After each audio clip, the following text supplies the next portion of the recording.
Avari თემა, რაზეც გამახვილდა ყურადღება ამ შეხვედრაზე. ეს დავასრულეთ ჩვენი ვიზიტი ყაზახეთში.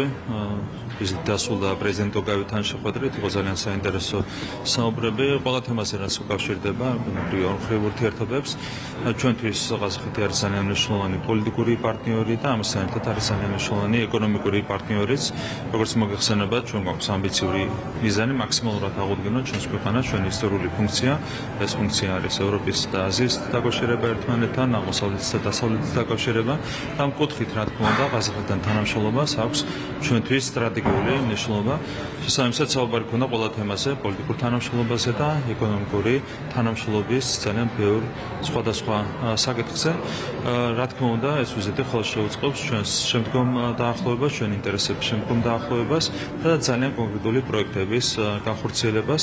ჩვენთვის ძალიან მნიშვნელოვანია მათ შორის ყაზახი ინვესტორების მუშაობა საქართველოში, რომ არის არაერთი წარმატებული პროექტი, რომელიც ხორციელდება ჩვენი ერთობლივი თანამშრომლობით და არის კონკრეტული ინტერესი სამომავლო თანამშრომლობასთან დაკავშირებითაც სხვადასხვა სექტორში, მათ შორის ენერგეტიკის სექტორში, სხვა სექტორებში, რა თქმა უნდა, ჩვენ შევქმნით ყველა პირობას იმისათვის, რომ მაქსიმალურად წარმატებული იყოს ასეთი ინიციატივები. Ბატონ პრემიერო, დავიწყებ გუშინდელი ინიციატივით, რომელიც მართული გუნდის საპარლამენტო უმრავლესობის ლიდერმა გააჟღერა პარლამენტში მედიის ნაწილში. თქვენ ნახეთ რა გამოხმაურებები მოყვა, როგორ იქნება სიტყვის თავისუფლება დაცული ამ ცვლილებების პარალელურად. თქვენ იცით, რომ სიცრუე და სიძულვილი არის ლიბერალური ფაშიზმის მთავარი იარაღი, რასაც იყენებდა deep state საქართველოს ეროვნული ინტერესების წინააღმდეგ, განსაკუთრებით ამ ბოლო 4 წლის განმავლობაში. როდესაც საუბარია მედიასთან დაკავშირებულ საკანონმდებლო ცვლილებებზე, აქ ერთადერთი რაც შეიძლება შეეხებოდეს, ეს ცვლილება არის სიცრუესთან და სიძულვილის გავრცელებასთან დაკავშირებული საკითხები, ხო? თუ ვინმე შეშინია იმის, რომ ვეღარ მოახერხებს სიცრუის თავისუფლად გავრცელებას, სიძულვილის თავისუფლად ტირაჟირებას, ეს არის, რა თქმა უნდა, მისი პრობლემა. მაგრამ ჩვენ ვფიქრობთ, რომ სიცრუე და სიძულვილი არის ერთ-ერთი უმთავრესი ეროვნული გამოწვევა ჩვენი ქვეყნისთვის, ჩვენი საზოგადოებისთვის და შესაბამისად აქ არის საჭირო ახალი რეგულაციები, რა თქმა უნდა, ყოველგვარი ცენზურის გარეშე, ყოველგვარი შელახვის გარეშე, ძირითად უფლებისა, რასაც ქვია მედიის თავისუფლება, გამოხატვის თავისუფლება, ბუნებრივია, საუბარია ისეთ საკანონმდებლო ცვლილებაზე, რომელიც იქნება თავიდან ბოლომდე თავსებადი ჩვენს კონსტიტუციურ პრინციპებთან და საერთაშორისო სამართლებრივ პრინციპებთან. რაც შეეხება ფარას და გამჭვირვალობის კანონს, ამ შემთხვევაში რატომ დადგა აუცილებელი ფარას ანალოგის ინიცირება? ჩვენ დავაზუსტებ, არასამთავრობო ორგანიზაციების ნაწილი გამჭვირვალობის შესახებ კანონის შესაბამისად არ მოქმედებდა, როგორი მოლოდინი გაქვთ ამ ახალი კანონის იმპლემენტაციის შემთხვევაში რა იქნება? ჩვენ უკვე რამდენიმე წელია, განსაკუთრებით ბოლო 2 წელია ვსაუბრობთ იმ პრობლემებზე, რაზეც ახლა უკვე ღია დალაპარაკდა ამერიკის შეერთებული შტატების ახალი ხელისუფლება. არის პირდაპირი აღიარება იმისა, რომ უცხოური დაფინანსება, კონკრეტულად ამერიკული დაფინანსება გამოიყენებოდა სხვადასხვა ქვეყანაში, მათ შორის საქართველოში, რევოლუციების მოსაწყობად, არეულობის მოსაწყობად და NGO-ები ასრულებდნენ ამაში, უცხოეთიდან დაფინანსებული NGO-ები ასრულებდნენ ამაში გადამწყვეტ როლს. გამომდინარე იქიდან, რომ ყველაფერი უკვე დევს ხელის გულზე და მარტო საქართველოს ხელისუფლება არ საუბრობს ამ ძალიან სერიოზულ პრობლემაზე, ჩვენ შეგვიძლია თავისუფლად განვავრცოთ ის კანონმდებლობა, რომელიც დაკავშირებულია NGO-ების გამჭვირვალობასთან და ასეთ შემთხვევაში ვფიქრობთ, რომ საუკეთესო საშუალება არის ამერიკული ფარას კანონის პირდაპირ კოპირება ჩვენი რეალობისთვის. დანარჩენი არის, რა თქმა უნდა, დისკუსიების საგანი.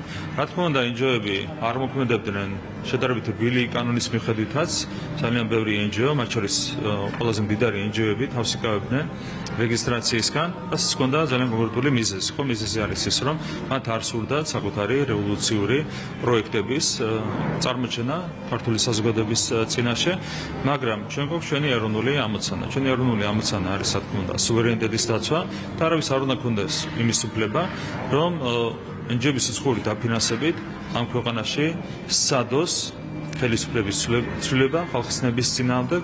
აქედან გამომდინარე, ჩვენ ბოლომდე დავიცავთ საქართველოს ეროვნულ ინტერესებს და მას ემსახურება ამერიკული ფარას ანალოგიური კანონის მიღება ჩვენს ქვეყანაში. აქ ვთქვათ ამ ნაწილზე თუ შეიძლება X-ზე ერთ-ერთმა ინტერნეტ გამოცემამ გამოაქვეყნა USAID-ის დაარქივებული ვებსაიტი, სადაც პირდაპირ არის ნათქვამი, რომ USAID მაფინანსებდა საქართველოში, უკრაინაში რევოლუციებს და თავად ასაჯაროებდნენ ამ ყველაფერს. რაზე მიუთითებს ეს ყველაფერი, რას ნიშნავს? ეს რეალურად ყველამ ისედაც ვიცით ხომ არიან საქართველოში NGO-ები, ყველაზე მდიდარი NGO-ები, რომლებიც პირდაპირ გამოიყენებოდნენ რევოლუციის მოსაწყობად და დღემდე გრძელდება ეს პროცესი, ეს არის ერთგვარი გაგრძელება იმ პროცესების, რაც წლების წინ დაიწყო. თქვენ იცით, რომ USAID-ის, კონკრეტულად USAID-ის მიერ დაფინანსებულმა NGO-მ ისვედმა გააყალბა პარალელური დათვლის შედეგები, ხო, 2020 წელს, რასაც მოყვა რევოლუციის პირველი მცდელობა 2020 წლის საპარლამენტო არჩევნების შემდეგ. Ახლაც ხედავთ, როგორ ვითარდება პროცესები რევოლუციის მცდელობის ავანგარდში, განა სწორედ უცხოეთიდან დაფინანსებული NGO-ები, ესენი არიან ამერიკის შეერთებული შტატებიდან დაფინანსებული NGO-ები, USAID, NED, რასაც კი აკრიტიკებს უკვე ახალი ამერიკული ადმინისტრაცია და ესენი არიან ასევე ევროკავშირთან დაკავშირებული ფონდების მიერ, EID-ის მიერ დაფინანსებული NGO-ები. რა თქმა უნდა, ეს ყველაფერი არის საქართველოს სუვერენიტეტისთვის და მას სჭირდება რეგულაცია სწორედ გამჭვირვალობის სისხლების კანონის მიღების გზით და ამას ემსახურება ამერიკული ფარას მიღება ჩვენს ქვეყანაში. ამას ალტერნატივა უბრალოდ არ აქვს. თითოეული ცენტი, რომელიც შემოდის ჩვენს ქვეყანაში, უნდა იყოს გამჭვირვალე ქართული საზოგადოებისთვის, ქართული ხალხისთვის, იმისათვის, რომ ქართული ხალხი არავინ შეიყვანოს შეცდომაში.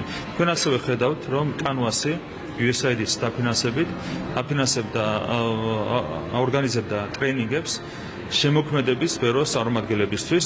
ჩვენ როცა ვამბობდით, რომ ამის მიზანი იყო რევოლუციური პროცესების სახალისება, ვიღაცები ირონიულად პასუხობდნენ, რომ როგორ შეიძლება შემოქმედების სფეროს წარმომადგენლები ვიღაცამ გამოიყენოს რევოლუციისთვის. თქვენ თუ დააკვირდებით ახლა ამ ჩავარდნილ მცდელობას, რევოლუციის ჩავარდნილ მცდელობას, წინა ფრონტზე გამოიყვანეს სწორედ შემოქმედებითი სფეროს წარმომადგენლები, თეატრის, კინოს და შემდეგ სხვა სფეროების წარმომადგენლები. ეს იყო მიზანმიმართული პროცესების შედეგი, ხო, USAID კანვასის ტრენინგებს ატარებდა, ცდილობდა რევოლუციის მოწყობას. რა თქმა უნდა, ეს არის დაუშვებელი. ჩვენ უნდა დავიცვათ ჩვენი სუვერენიტეტი, უცხოელი აგენტების ხელით არ შეიძლება ამ ქვეყანაში შეიცვალოს ხელისუფლება. აქედან გამომდინარე, ამ კანონის მიღებას არავითარი ალტერნატივა არ აქვს. რადგან USAID-ზე საუბრობდით ბოდიში, ირაკლი, რუბიო თუ მსოფლიო სხვადასხვა ქვეყნებში აშშ-ის საელჩოებს ესტუმრებით ელჩებისგან ერთ-ერთი ყველაზე გავრცელებული პრეტენზია იქნება ის, რომ USAID არა მხოლოდ არ თანამშრომლობს, არამედ ძირს უთხრის იმ სამუშაოს, რომელსაც იმ ქვეყნებში ვასრულებთ. ანუ ეს იმის დასტურია, რაზეც რამდენიმე წუთის წინ საუბრობდით, მაგალითად პროექტებთან მიმართებაში. ერთი ეს არის დასტური, მაგრამ აქვე ხაზი უნდა გავუსვათ ერთ რამეს. საქართველოში ქონდა განსხვავებული ვითარება. საქართველოში საელჩო და USAID, ისევე როგორც NED და სხვა ინსტიტუციები მოქმედებდნენ კოორდინირებულად ქართული ხალხის წინააღმდეგ და ქართული სახელმწიფოს წინააღმდეგ. შესაბამისად, როდესაც საუბარია ცვლილებებზე, ეს ცვლილებები თანაბრად უნდა შეეხოს როგორც USAID-ს, NED-ს, ასევე საელჩოს საქმიანობასაც. ჩვენ გვაქვს ძალიან დიდი იმედი, რომ ახალი ადმინისტრაციის პირობებში პირველ რიგში შეიცვლება სწორედ ამერიკის საელჩოს მიდგომა ქართული ხალხის მიმართ და ქართული სახელმწიფოს მიმართ და დასრულდება ეს მახინჯი კოორდინაცია, რაც არსებობდა საელჩოს, USAID-ს, NED-ს და სხვა შესაბამის სუბიექტებს შორის. მამუკა ხაზარაძეზე უნდა ვკითხოთ, ანუ ის წერს, რომ ამერიკის შეერთებულმა შტატებმა უნდა გააძლიეროს ეწოლა ანტიქართულ ხელისუფლებაზე, იმ ხელისუფლებაზე, რომელიც ხარს უჭერს ჩინეთს, ირანს და გეოპოლიტიკური ინტერესები უნდა გაიცვას შავ ზღვაზე ამერიკის შეერთებულმა შტატებმა. როგორ შეაფასებთ ხაზარაძის ამ განცხადებას? ეს ადამიანები, როგორც არის იგივე მამუკა ხაზარაძე, ვერც მალავენ რო არიან უცხოელი აგენტები და მათ აინტერესებთ არა საქართველოს ინტერესები, არამედ უცხოო სუბიექტების ინტერესები, თუმცა მათ არ ადარდებთ არც ობიექტური ამერიკული ინტერესები, ხო, ეს არის deep state-ის ინტერესები, რასაც ემსახურება დღემდე მამუკა ხაზარაძე, ისე როგორც ემსახურებიან ოპოზიციის სხვა ლიდერები. რაც შეეხება ირანთან, ჩინეთთან დაკავშირებულ განცხადებებს, მე ყველას ურჩევ, რომ პირველ რიგში გაეცნონ პრეზიდენტ ტრამპის განცხადებებს ამ ქვეყნებთან მიმართებით, ანუ ერთი მხრივ ჩვენ ხედავთ, რომ თვითონ ახალი ადმინისტრაცია აპირებს ურთიერთობების განლაგებას ჩინეთთან, ირანთან და ამავე დროს ხაზარაძე ცდილობს, რომ ჩინეთის და ირანის ფაქტორი გამოიყენოს საქართველოზე შეტევისთვის. რა თქმა უნდა, ეს არის სრული აბსურდი, ეს ადამიანები არიან აბსურდში, რეალურად ხაზარაძე, ჯო უილსონი და სხვები საუბრობენ აბსოლუტურად ერთნაირი აბსურდული მესიჯებით, რაც მეტყოლებს იმაზე, რომ მათ აქვს ძალიან სუსტი პოზიციები, რა თქმა უნდა, ჩვენ ბოლომდე დავიცავ ჩვენს ეროვნულ ინტერესებს, მათ შორის ისეთი უცხოელი აგენტების მიმართ, როგორც არის ბატონი ხაზარაძე, როგორც არიან რადიკალური ოპოზიციის სხვა ლიდერები. ბატონი ელჩების და საელჩოების ჩარევაზე უნდა ვკითხოთ შიდა საქმეებში გუშინ ძირაწოლპიანმა ხანის პერიოდში სლადი საუბრა ამაზე კონკრეტული მაგალითებიც მოიყვანა ცხადია სახელები და გვარები არ დაუსახელებია, თუმცა ელჩების საელჩოების დიქტატურა უწოდა ამ ყველაფერს თქვენი შეფასება როგორია ამას? კი, რა თქმა უნდა, იყო ძალიან მძიმე პროცესები, ძალიან მძიმე ფაქტები. კონკრეტული ელჩები ცდილობდნენ და დღემდე ცდილობენ, ზოგიერთი მათგანი დღემდე ცდილობს უხეშად ჩაერიოს საქართველოს შიდა საქმეებში, რაც მათ შორის კონკრეტულ კონვენციებს ეწინააღმდეგება, რომლებითაც არიან შეზღუდული უცხოელი დიპლომატები. ეს ყველაფერი არის, რა თქმა უნდა, deep state-ის საქმიანობის შედეგი. არიან კონკრეტული ელჩები, რომლებიც მიყვებიან deep state-ის ინსტრუქციებს. ეს უნდა დასრულდეს, რა თქმა უნდა, ერთხელ და სამუდამოდ ჩვენს ქვეყანაში და მადლობა ღმერთს, განსხვავებით იგივე რამდენიმე წლის წინანდელი მდგომარეობისგან, დღეს აღარ აქვს არავის იმის საშუალება, რომ უხეშად განახორციელოს შარევა ჩვენს შიდა საქმეებში. კანონები იწერება საქართველოს პარლამენტში, კანონები აღსრულდება საქართველოს მთავრობაში. ეს არის ის, როგორც უნდა მოქმედებდეს სუვერენული ხელისუფლება და ჩვენ პასუხისმგებლობით, მთელი პასუხისმგებლობით ვაცხადებთ ქართული ხალხის წინაშე, რომ მომავალში ყველა გადაწყვეტილება იქნება მიღებული სწორედ დამოუკიდებლად საქართველოს ხელისუფლების მიერ ექსკლუზიურად საქართველოს ეროვნული ინტერესების შესაბამისად. ბატონ პრემიერ, მე ასევე მინდა გითხოთ მანდატების შეწყვეტაზე. გუშინ ვნახეთ, რომ ოპოზიციის უმრავლესობა შეუწყდა მანდატები, მათ შორის არ არის გიორგი გახარიას პარტია, რომელიც ასევე არ აღიარებს არჩევნებს, მაგრამ რატომღაც არ წერს უარს მანდატებზე. რითი იხსნება ეს ორი ერთმანეთთან? არ ვიცი, მე აქ არ მინდა ღრმად შევიდე, რა თქმა უნდა, მანდატების შეწყვეტა ზოგადად არ ქონდა არავითარი ალტერნატივა, რაც შეეხება გახარიას პარტიას, არც მისი ადგილი არ არის საქართველოს პარლამენტში, ზოგადად არც ერთი უცხოელი აგენტის ადგილი არ არის საქართველოს პარლამენტში. საქართველოს პარლამენტში უნდა იყვნენ ექსკლუზიურად წარმოდგენილი მხოლოდ ის ადამიანები, რომლებიც ემსახურებიან საქართველოს ეროვნულ ინტერესებს. ნახოთ რა იქნება მომავალში. აქ ორი თეორიული ვარიანტი არსებობს იმისათვის, რომ მათაც შეუწყდეთ მანდატები, რაც არის მხოლოდ მისასალმებელი, ერთი თუ განსცემენ ამ სესიის განმავლობაში ისხლომებს, მეორე თუ დაწერენ განცხადებას, მე ვფიქრობ, რომ საუკეთესო ვარიანტი იქნება ჩვენი დემოკრატიული სისტემის გაჯანსაღებისთვის ამ პოლიტიკურ პარტიასაც, ან ნაცმოძრაობის ამ ბოლო წარმომადგენლობასაც საქართველოს პარლამენტში შეუწყდეს მანდატები. ნახოთ დამჭერა. სწორედ ამ საკითხზე მინდა ჩაგეკითხოთ, გუშინ გამოჩნდა სოციალურ ქსელში ქადები ამ საკითხთან დაკავშირებით 59 ნაცი პარლამენტში აღარ არის და დარჩა 89, რომელიც გახარიას პარტიის წარმომადგენლებმაც გააზიარეს. თუმცა მას შემდეგ, რაც ოპოზიციის სხვა წარმომადგენლებმა დააკრიტიკეს, მათ შორის ხადია დეკანოიძემ, გახარიას პარტიის წარმომადგენლებმა ეს ქარდები აიღეს, ასე რომ ვთქვათ, წაშალეს. ანუ რას ნიშნავს ეს დაკონცებროთ ბუნებრივად?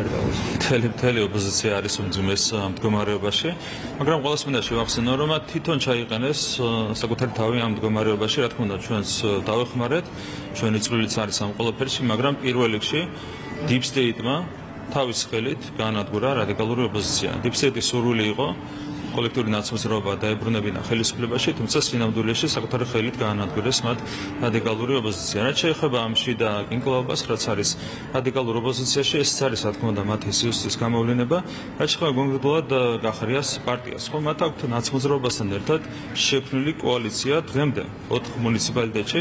მასე დროს მათი სპეკულაციური, ასე ვთქვათ, ბანერები არავითარი შინაარსის მატარებელი არ არის და საინტერესო თავისთავად ეს არის, რომ როგორც კი მცირე ბულინგი წამოვიდა ნაცმოძრაობის სხვა განშტოებების მხრიდან, მათ მაშინვე დაიხიეს უკან. რატომ? იმიტომ რომ ისინი არიან ერთიანი კოლექტიური პოლიტიკური ძალის ნაწილი, რასაც ქვია კოლექტიური ნაცმოძრაობა. მხოლოდ პირობითია მათ შორის სხვაობა, რა თქმა უნდა, ერთმანეთსაც დიდად ერთმანეთს მიმართა დიდად სიმპათიებს არ გამოხატავენ, მაგრამ ეს არის პერსონალური საკითხი, პოლიტიკურად ისინი არიან ერთიანი ძალის შემადგენელი ნაწილი, ერთმარტივ მიზეზს გამო მათ ყავთ საერთო პატრონი, შესაბამისად მათ არ აქვთ არავითარი დამოუკიდებლობის ხარისხი. ერთი კითხვა მაქვს ასევე ადმინისტრაციულ და სისხლისამართლის კოდექსში ცვლილებებზე გუშინ თქვენი საუბრეთ, თუმცა არ წყდება განცხადებები იმასთან დაკავშირებით, რომ ამით ხელისუფლება აწესებს დამატებით შეზღუდვებს, იმიტომ რომ ქუჩაში არის პროტესტი და ჩაახშოს შეაშინოს ადამიანები რეალურად რატომ დადგა დღის წესრიგში და რას არეგულირებს ეს ცვლილებები? Ну, ზოგად თემას რაც შეეხება პირველ რიგში, არ შეიძლება რომ 4 ასეულმა ადამიანმა 4 მილიონი ადამიან შევქმნას დისკომფორტი. ეს უბრალოდ არ შეიძლება 4 ასეულმა ადამიანმა შეაფერხოს ეკონომიკის განვითარება 4 მილიონი ადამიანისთვის. ერთ-ერთი რაც ემსახურება ეს ცვლილებების სამართლის კოდექსში და ადმინისტრაციულ სამართალდარღვევათა კოდექსში არის სახელმწიფო ინტერესების დაცვის უზრუნველყოფა. ეს არის პოლიციის გაძლიერება, რა თქმა უნდა, ადამიანის უფლებების სტანდარტების შესაბამისად. კიდევ ერთხელ გამიმერებ, რომ ვერავინ ვერ აღმართავს ხელს ქართულ სახელმწიფოსა და ქართული სახელმწიფოს წარმომადგენლებზე, მით უმეტეს 4 ასეული ადამიანი, რომელიც ცდილობს 4 მილიონ ადამიანს შეუქმნას გარკვეული პრობლემები. 4 ასეული ნაციონალის მხრიდან არ შეიძლება ჩვენ გავატაროთ ჩვენი ეროვნული ინტერესების თვის პრობლემების შექმნა, აქედან გამომდინარე სახელმწიფო პრინციპულად დაიცავს საკუთარ პოზიციებს და საკუთარ ინტერესებს.